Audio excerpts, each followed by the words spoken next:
I'm looking at the clock here and noticing that my hour is up. And I have a list of 12 applications that I was just going to wonder whether I had time for any of them. And I knew I wouldn't have time for all of them.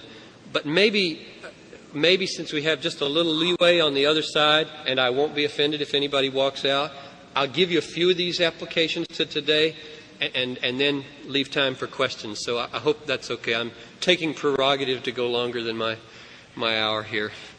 Let me just, we need to bring this into today a little more than I already have, so let me try.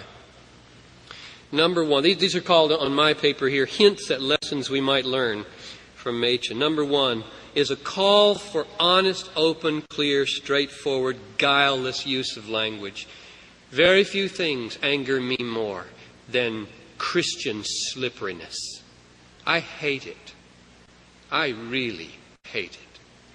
And I think God hates it.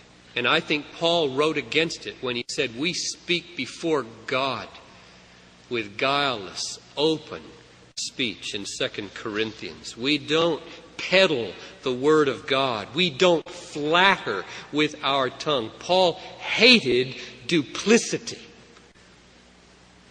I think even more than he hated false doctrine.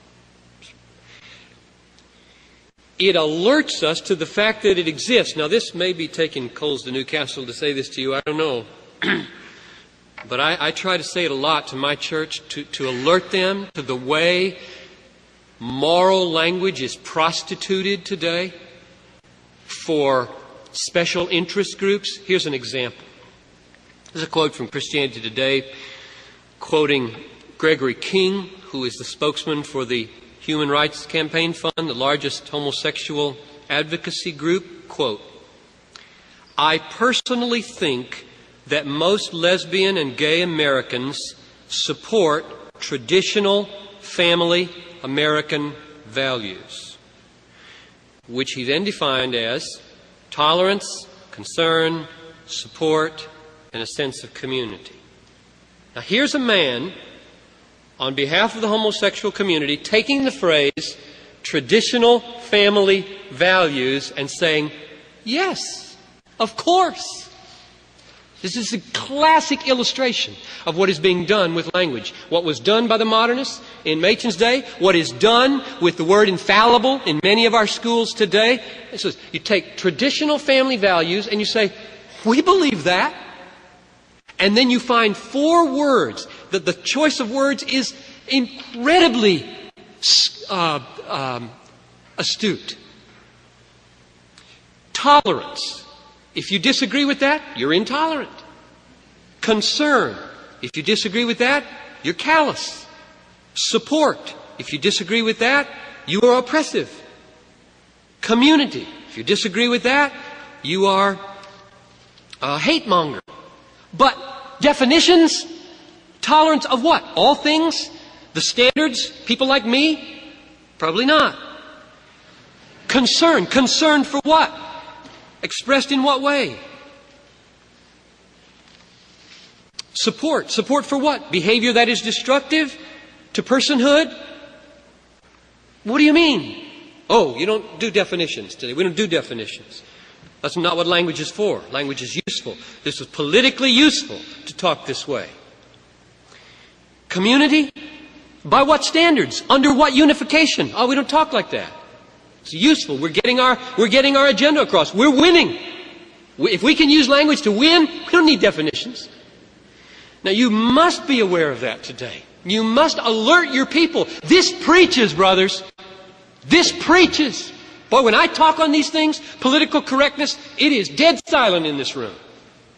They love to hear this thing analyzed. They hear it every day. They read it in the newspapers. They like it when somebody can say, oh yeah, I see.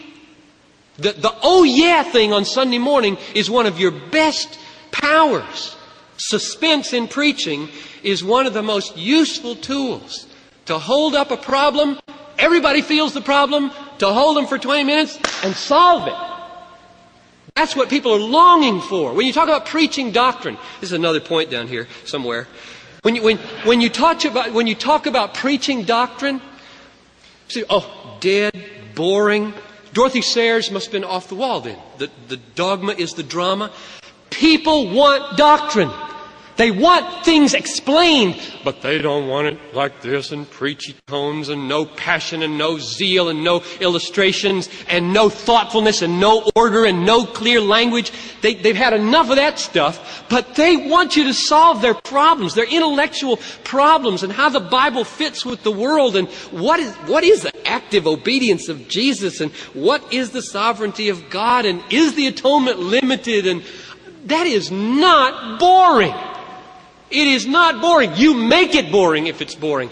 God is the most exciting reality in the universe. We are not always excited. That's our problem, not God's problem. He is infinitely exciting, infinitely glorious, He never bores anybody. If people are bored, they are blind. And we are. You just must link into this glorious sovereign God if you want to hold your people. How did I get on that with language? Number 2 was to alert people to the utter doctrinelessness of our day. And the utilitarian way of thinking is with us, with a vengeance. Third, here's an interesting one. The importance of founding and maintaining institutions. He did 2. The Princeton theology was carried by 3 institutions: Princeton Seminary, Princeton Theological Review, and Charles Hodge's Systematic Theology. Now, I'm a charismatic at heart. I'm even a theological charismatic. I believe in life. I believe in all the spiritual gifts. I believe institutionalism kills. But I'm thinking these days where I would be without the institution of Bill and Ruth Piper, my parents, the institution of Wheaton College, the institution of Fuller Seminary, and the institution of the writings of C.S. Lewis. Who would John Piper be? It is inconceivable to me. This church is an institution. The danger of institutions is that they hold you in from going to the neighborhoods and become ends in themselves. But if you could try to imagine life without institutions and say, the preservation of all that's precious will go from person to person, hands raised and heartfelt. It ain't going to happen. It just ain't going to happen. Precious things are preserved over decades and centuries in large measure by books, charters, coalitions, churches, universities, denominations committed around shared values. Now, I don't know what that says to you where you are. To me, it caused me to create a conference. Here's a conference. It's 6 years old. It's becoming an institution. Different people come each year, but I have a vision. I have a vision of God. I have a vision of church life and worship and the centrality of God over all things. And I said, look, if people will come when I send out an invitation and get a speaker like Oz to come, I'll pour some work into it. And this embodies something. You men will be influenced a little bit. Even if you don't like it, you'll be influenced a little bit. And so you in where you are, you can create little institutions. There are little institutions like the family, which is the most important, and there are big institutions like the American government and others. So institutions are really, really crucial. The next one is the danger of indifferentism. I think I've said enough about that probably. I probably hit hard enough the value of a God-centered vision of all reality. When Warfield got a hold of Machen and enabled him to see that once you see that God is supreme over all, that Calvinism is the most full expression of that total supremacy over all things, what that does in my life is enable me to say something